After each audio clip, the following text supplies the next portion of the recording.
1 लाख के लेंसेज थे, इसी तरीके से GoPro के 5 लाख से ऊपर का सामान था उसमें। बहुत सालों की मेहनत थी यार ये। दोस्तों 26 सितंबर को कराची में एक ऐसा वाकया पेश आया जिसने कराची में काम करने वाले यूट्यूबर्स को हिला कर रख दिया। एक नौजवान यूट्यूबर तनवीर अहमद को राशिद मिन्हाज रोड पर दिन दिहाड़े लूट लिया गया। उनसे लाखों रुपए मालियत का सामान छीन लिया गया। इस वक्त हमारे साथ तनवीर अहमद मौजूद हैं। इनसे जानते हैं कि उस दिन आखिर हुआ क्या, वो वाकया क्या था, लूटने वाले कितने थे, कितना सामान इनसे छीना गया। आइए ये सारी तफसीलात इन्हीं से जानते हैं, इन्हीं की ज़बानी।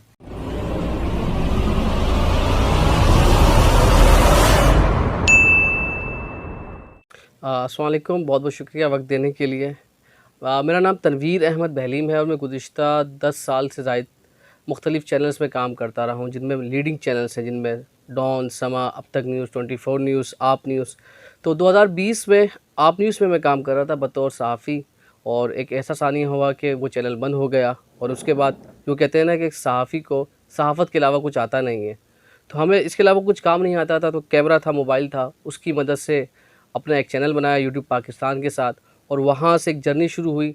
तो फिर पाकिस्तान के साथ एक नाम का एक चैनल बनाया और मेहनत करते रहो। मेहनत की बदौलत फिर एक मोबाइल से कैमरा लिया, कैमरों से दीगर कैमरे लिए, लेंसेस लिए, मगर जो एक अच्छा इक्विपमेंट जो एक प्रोफेशनल इदारा इस्तेमाल करता है उसकी मदद से हम काम करते रहे। तो वाक़या कुछ यूँ है कि बरोज़ पीर 2:20 पर हम एक ख़ातून की कवरेज करने के गए थे। अच्छा, ये वो ख़ातून है जो 60 साला औरत है, जो एक बेवा है, इनके 3 बच्चे हैं, और उनके लिए वाइज़ ज़रिया माश वो ख़ातून ही थी। और हम उनको सपोर्ट करने के लिए, उनको प्रमोट करने के लिए गए थे कि कराची का वो चेहरा जो भीख नहीं मांगता, जो लोगों को लूटता नहीं है, वो रिज़्क़ हलाल पे यकीन रखता है। तो हम उन ख़ातून की कवरेज कर रहे थे। इसी दौरान 2:20 पर 4 अफराद, यानी 2 मोटरसाइकिलों पर 2 मुसल्लह, जिनके पास गनें थीं, 4 अफराद थे। एक शख्स उतरता है और आकर जो मेरे साथ एक और चैनल था टाइम्स ऑफ कराची, उनसे, उनके साथी से एक मोबाइल छीनता, आईफ़ोन। इसके बाद मेरी बारी आती है। फिर उसके बाद जो मेरे पास कैमरा था, क्योंकि हम पैकअप करने वाले थे, बस मैं जो पूरा बैग था मेरा वो छीनता है। और इसके साथ जो दीगर चैनल थे, एक और चैनल मज़ीद काम कर रहा था, उसने तमाम सामान उनसे छीना। और इसी तरीके से वहाँ पर जो दाल चावल खा रहे थे जो कुछ लोग, 3-4 अफराद, उनसे भी तमाम सामान, जो उनकी मोबाइल वगैरह है, जो नकदी सामान है, वो तमाम के तमाम सामान छीन लिए। अच्छा, इसमें 1 से 2 मिनट तो लगते हैं, और मेन शाहराह है राशिद मिन्हाज रोड, जहाँ से हज़ारों गाड़ियाँ बैक वक्त गुजरती हैं। बड़ा बहुत बहुत बहुत ट्रैफिक होती है। मगर बदकिस्मती से ये कह लें कि जो लूटने आए थे उनको इतना यकीन था कि कानून हमारा कुछ नहीं बिगाड़ सकेगा। उन्हें इतना यकीन था कि हम 2 मिनट क्या 10 मिनट भी लगाते तो पुलिस नहीं पहुँचेगी, और शायद ऐसा हुआ भी, क्योंकि वो बड़ी ही आराम से, इत्मीनान से अपनी कार्रवाई करने के बाद वहाँ से रवाना हो गए।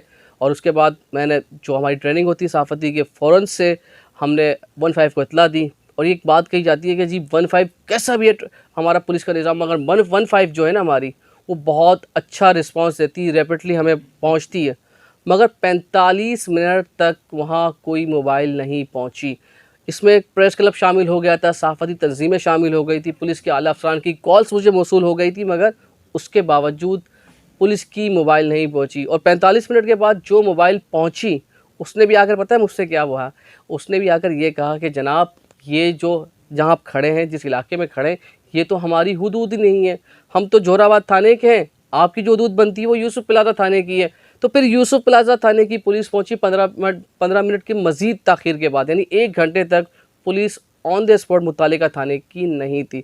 तो कार्रवाई वहाँ से शुरू हुई, और बड़ी मुश्किल से एक एक तिनखा जमा करके हमने सामान ख़रीदा था। मतलब ये हम कहते हैं कि जी महीना पहले बाद में ख़त्म होता है, तनख्वाह हमारी पहले ख़त्म हो जाती है। तो हम बड़े ही वो हैंड टू माउथ वाले लोग हैं, और अपने सपने, अपनी ख्वाहिशात को मार कर ये तमाम तर सामान जमा करते हैं। और आज भी ऐसा ही हुआ। बस जब तमाम सामान छीना गया तो मेरा ऐसा हुआ कि मुझे ऐसा लगा कि मेरे तमाम ख्वाब जो चकनाचूर हो गए। बस अब क्या होगा, क्योंकि हमें कैमरे के अलावा कुछ काम आता नहीं है। और मुझे यही था कि अगले दिन मैं वीडियो किस तरह से बनाऊंगा, वीडियो नहीं बनेगी तो मुझे व्यूज़ नहीं मिलेंगे, और मैं कमाऊंगा किस तरीके से, मेरा घर है, मेरे बच्चे हैं।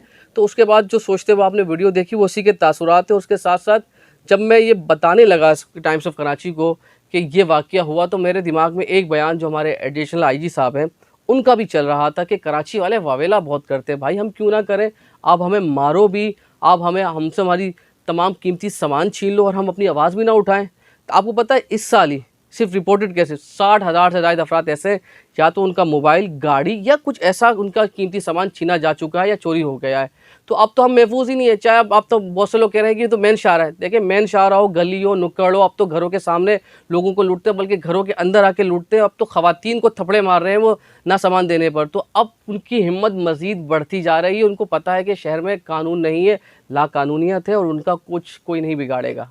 जो सहाफ़ती तंज़ीमें हैं उनकी जानिब से बेहद ताउन किया गया। ख़ास तौर पे जो हमारे प्रेस क्लब के सेक्रेटरी साहब हैं रिजवान भट्टी साहब, वो मुझसे मुसलसल राब्ते में रहे, इसलिए जॉइंट सेक्रेटरी हैं असलम खान साहब, वो मुझसे मुसलसल राब्ते में हैं इस वक्त। तो वो कोशिशें कर रहे हैं और जो एडिशनल आईजी साहब है या आईजी साहब है उनको अपडेट्स भी दे रहे हैं। मगर देखिए, सहाफ़ती तंज़ीम में हम सहाफ़ी हैं, शायद हमारी अप्रोच ज़्यादा है, हमारी बात पुलिस से सुन भी ली। मगर आप सोचिए कि ये तनवीर बहलीम सहाफ़ी नहीं होता, एक सिर्फ व्लॉगर होता। पुलिस वाले थप्पड़ मारना था मुझे कि थाने के बाहर जाओ, अपना काम करो, क्योंकि थाने में आपकी सुनता ही कोई नहीं है एक आम आदमी की। तो हमारी तो फिर भी थोड़ी बहुत सुन ली गई, मगर उसके बावजूद वो कह लें कि आप इतना प्रेशर है तमाम सहाफ़ती तंज़ीमों का, इसी तरीके से आईजी साहब का नोटिस है, इसी तरीके से जो हमारे तमाम क्राइम रिपोर्टर्स हैं वो डेली अपडेट्स ले रहे हैं, मगर उसके बावजूद अब तक नताइज सिफ़र हैं, यानी नतीजा कुछ नहीं निकला है। यकीनन हम सहाफ़ी, हम मीडिया पर्सनल्स हैं, हमारी अप्रोच ज़्यादा है, मगर उसके बावजूद अब तक मैं कहूँ कि मुझे कुछ ऐसी उम्मीद हो चली हो कि जिससे मेरा सामान रिकवर हो जाएगा, तो ऐसा कुछ नहीं है अभी तक। उसके बाद जब ये जैसे ही वीडियो वायरल हुई, क्योंकि मैं प्रेस क्लब को इत्तला कर चुका था, हामिदुर रहमान है, इसी तरीके से रिजवान भट्टी है, ज़ैन है, तमाम लोगों को मैं कॉल्स कर चुका था, क्राइम रिपोर्टर्स को भी। तो जो एसएसपी सेंट्रल है उन्होंने मुझसे रब्ता किया था और 1-2 घंटे में उन्होंने 2 से 3 बार रब्ता किया, मगर उसके बाद किसी भी आला अफसर या कोई भी सियासी शख्सियत जो हुकूमत में मौजूद हो, हुक्मरान जमात से ताल्लुक़ रखती हो, उनकी जानिब से किसी किस्म का रब्ता नहीं किया गया है अभी तक। कुछ अपोजिशन की पार्टी से रब्ता किया, उन्होंने इज़हार हमदर्दी का इज़हार किया और बिल्कुल उन्होंने यही कहना था कि हाफ़िज़ नईमुर रहमान साहब है या इसी तरीके से मुस्तफ़ा कमाल साहब है कि शहर में इस तरह के वाक़यात बढ़ते जा रहे हैं। तो उनकी बात ठीक है, मगर जो हुक्मरानों का काम है, जो रियासत का काम है, वो तहफ़्फ़ुज़ देना। माज़रत के साथ देखें, हम कहते हैं कि रियासत होगी माँ के जैसी, मगर माज़रत कि रियासत नहीं अब हमारी डाइन बन चुकी है, क्योंकि अपने बच्चों को ही खा रही है। अब देखिए, जब मैंने सामान ख़रीदा था उस वक्त डॉलर था तकरीबन 140 रुपये के लगभग, 140-150, और इस वक्त डॉलर आपके सामने 250 रुपये पहुँच गया है। तो जब मैं वीडियो में बता रहा हूँ कि 5 लाख से ज़ायद का सामान, वो इस तरीके से है कि उसमें सोनी का अल्फ़ा सीरीज़ का A6500 कैमरा था, इसी तरीके से 16 mm लेंस जो बड़ा महंगा होता है और 30 mm लेंस जो बड़े महंगे होते हैं, वो नए लेंस थे जो मैंने अभी हाल में ही लिए थे।